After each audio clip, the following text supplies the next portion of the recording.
એક ગામમાં એક વ્યક્તિ રહેતો હતો. એ વ્યક્તિ હંમેશા ભગવાનને ફરિયાદ કરતો કે મારા જ જીવનમાં આટલું દુઃખ કેમ. એક દિવસ એની નોકરી જતી રહી.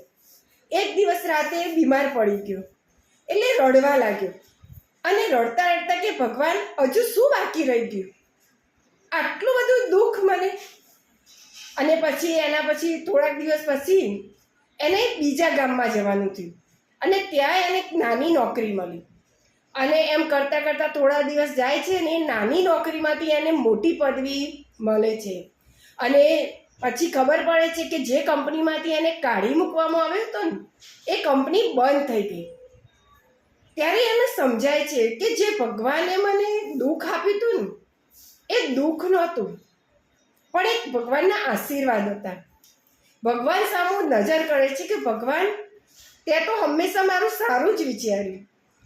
ત્યારે ભગવાનનો અવાજ સંભળાય છે એનું કે હું કોઈ દિવસ કોઈનું છીનવી લેતો નથી, હું તો હંમેશા 2 હાથથી આપવા જ માગું છું, પણ મારા પર એક વિશ્વાસ હોવો જોઈએ.